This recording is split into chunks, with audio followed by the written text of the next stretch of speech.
It's that time again. What? She thinks that I do things to make her laugh, which is true, which is why we're married. Yeah. It's true. It's Friday, folks. It's Friday. Friday. Been another nutty week. A lot of you liked the video that I made about the 6105, and some people had a few questions about it and some observations. I said in that video that I don't normally bring watches back that are that far down. In this particular case, I made an exception because the owner was, very serious about bringing it back, and it was an interesting project. And sometimes it's nice to do something different. I don't often do it, but the movement was okay. It was interesting. Somebody asked, "Hey, is that a Philippine rework?"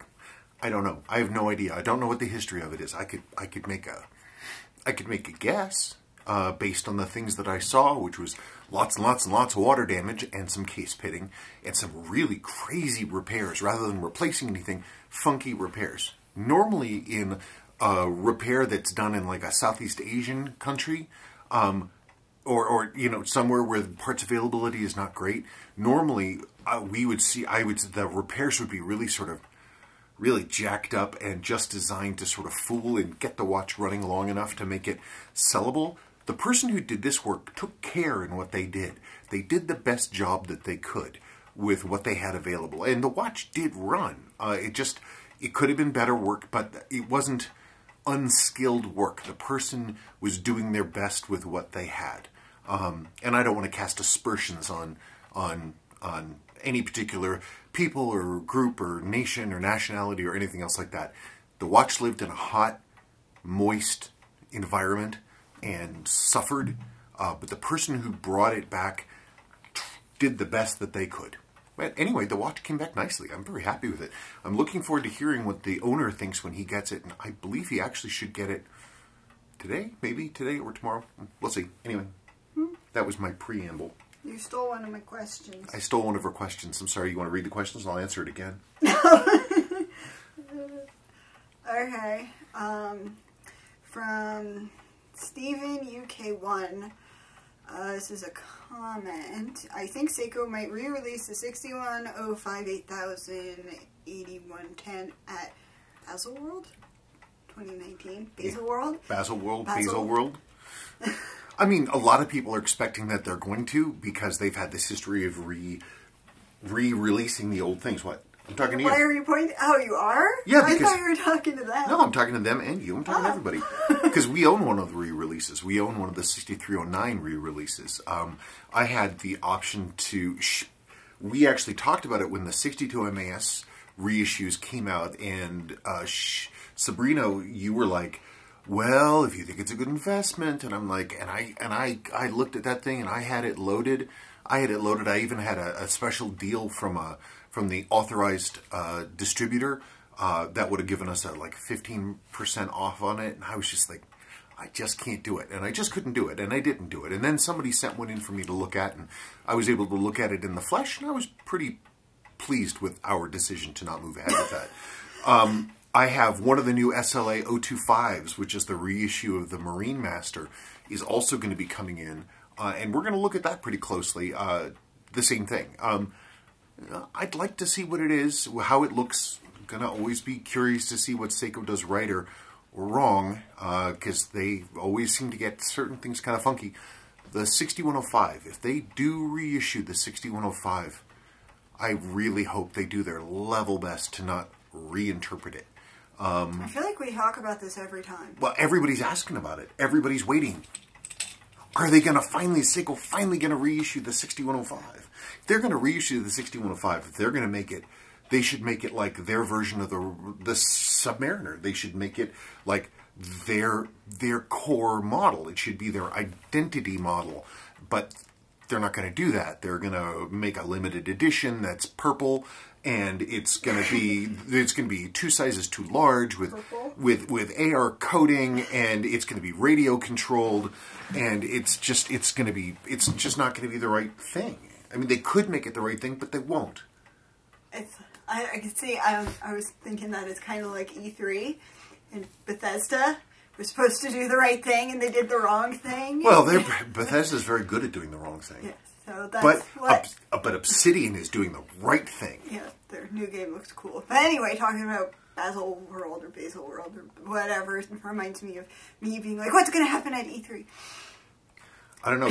Are you think you're going to get that Oblivion game? That Obsidian game? When it's not full price. Do you know when's it being released anyway? I don't know. What's the name of it? I don't remember. Oh, come on. You don't remember the name of the game? No. Edge of the Universe or something? I don't know. Hang on. It looks really cool. Obsidian was the game company that did the Fallout versions. They did Fallout New Vegas, which is... The Outer Worlds. The Outer Worlds. Anyway, so if you look for Obsidian, The Outer Worlds, you look for it on YouTube, you can view the trailer. The trailer just came out the other day, and if you're a gamer, it looks awesome. Much better than anything Bethesda has cranked out, and Fallout 76 has been a disaster. I haven't played it. No, I didn't even bother. It didn't even bother with it, and we're serious Fallout people, so whatever. Next question. Next one. From Jim C. I don't know why, but I really enjoy when Spencer tears apart watchmakers that screw up these watches. It's oddly satisfying. Another masterpiece. I just thought you would like I know. But in that case, again... look, I've seen some watches come out of Southeast Asia that were not only had lived horribly abusive lives, but then had been just basically worked to death. And then when they had been repaired, it had been done specifically to deceive, where the repairs are just absolute jackassery, where the person is not taking care. In the case, as I said, in the case of this 6105, the person doing the work, he made it work. It wasn't like a short-term fix. The person actually went through and made it work. I've seen, you know, he did his level best with the skills and the tools he had. I mean, soldering the crown shut, I can't speak to that, but he tried. Okay? I'll say that. He tried. You know, you tried lots of things too in the beginning. I did. And as Jake the dog says, sucking at something is the first step to being good at something. Is that your like new quote that you're going to say? No, but it's absolutely true. Do you want me to give you the Dave Grohl version? Sure, because you know what? That's new to them. Oh, what? They've never heard the Dave Grohl version? You said the Jake the dog version like the last time or 2 times ago.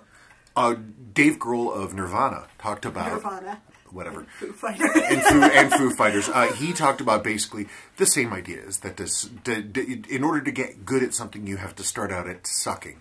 And he talked about playing drums in his garage and just being terrible.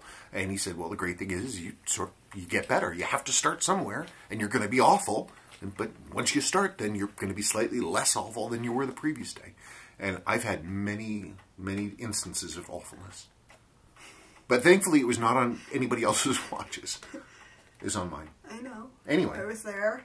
She was there. She was there the minute I dropped on my very first balance, and it started going back and forth. And I was like, holy crap, it's alive.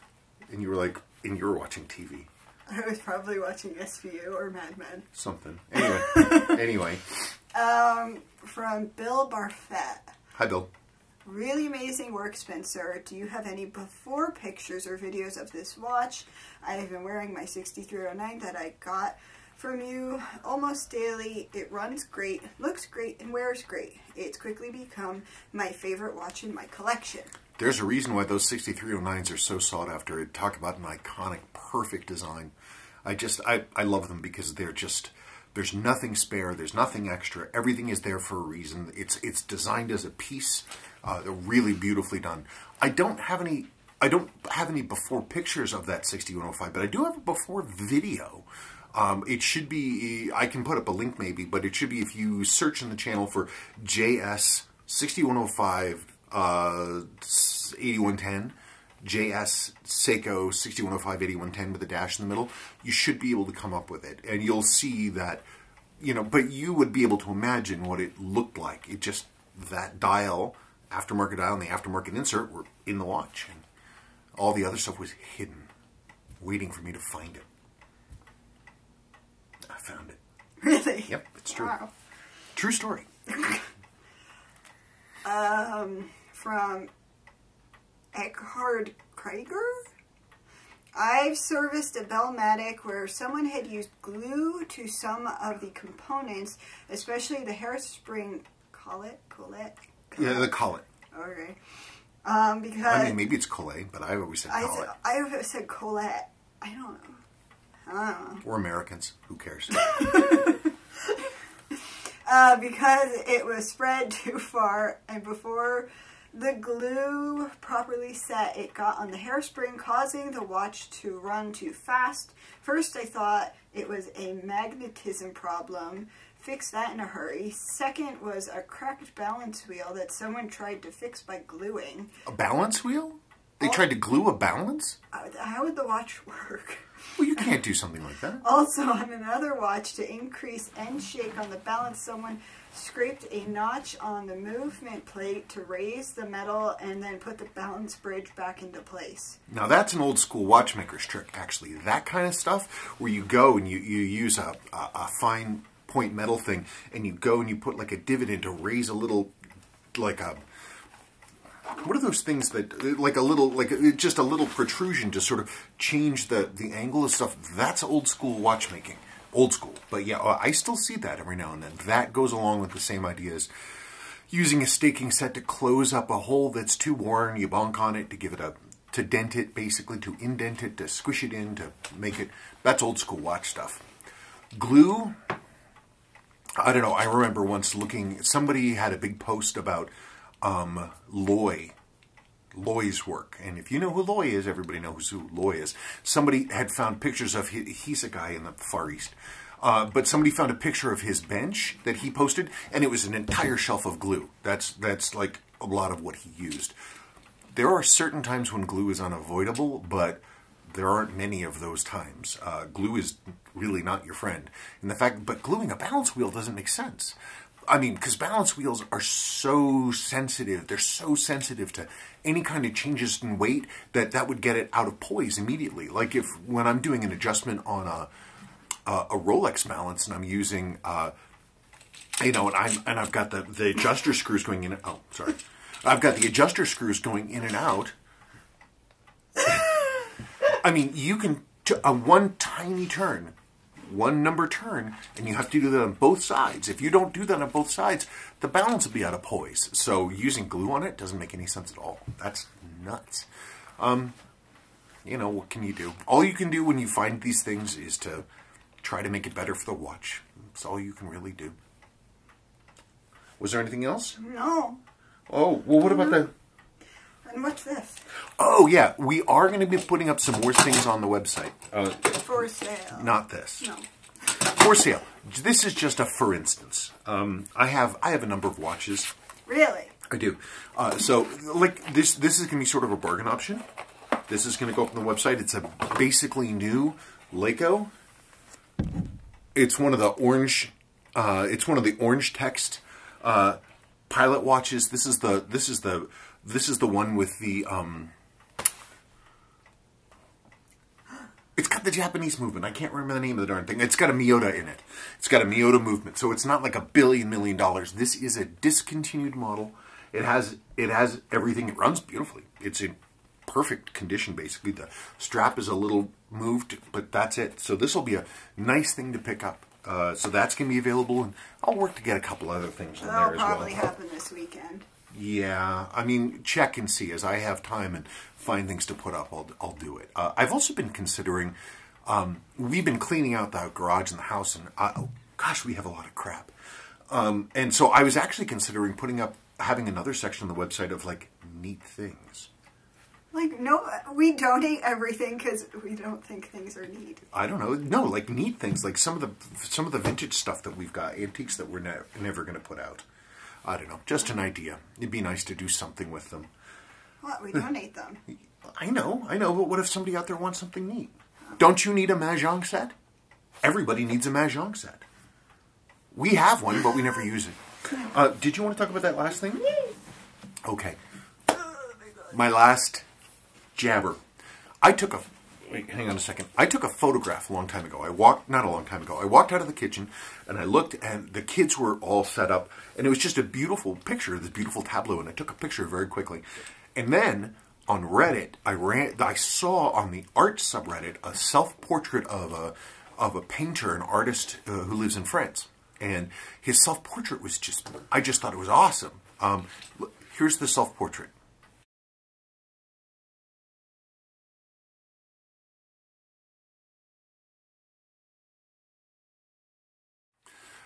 So that's the self-portrait. And here, by the way, is, so this is the picture, this is the photograph that I took, which I'm very happy with.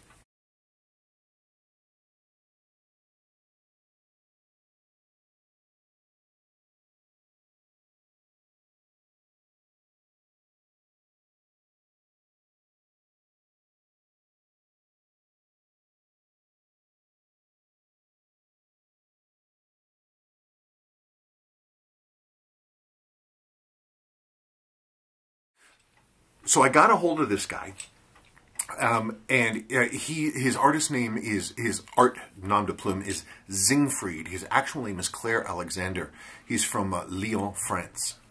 And so I sent him this, and we talked a lot back and forth, and he was excited about the project, and he made an oil painting of my picture. And then I built a frame for it. Isn't that beautiful? Sorry for that. Didn't he do a nice job? I had a reaction video. We had a reaction video where we showed Sadie this because she thought this was so pretty, but then I accidentally deleted it. Anyway, so Claire Alexander, Zingfried, you did a beautiful job. Beautiful job. And I know you're waiting on pictures of this, so you can have it for your portfolio. I will get those to you. It's going to be a little hard now that I put glass over it, but there it is. You did a beautiful job. Beautiful job. Anyway, so that's really about it. Mm-hmm. We're coming towards the end of the month. My mother's coming for Christmas. Yep. No, it's perfectly fine. She's a funny lady. Well. And so they'll be here, and the kids will enjoy it, and that's it. That's really it. I didn't, by the way, I didn't do a week odds and ends video last week because I deleted them. No, I didn't mean, that was the video that I made about this, and I deleted the weekend, and I meant to, but so there wasn't one, but I will get one done this weekend, because I definitely have things to talk about. Of course you do. Okay, that's it, really? That's about it? Anything else? Mm-hmm. Okay. Thank you so much, and if you need a self-portrait done or something else like that, look up Zingfried and or Claire_Alexander. Thank you so much. Bye-bye.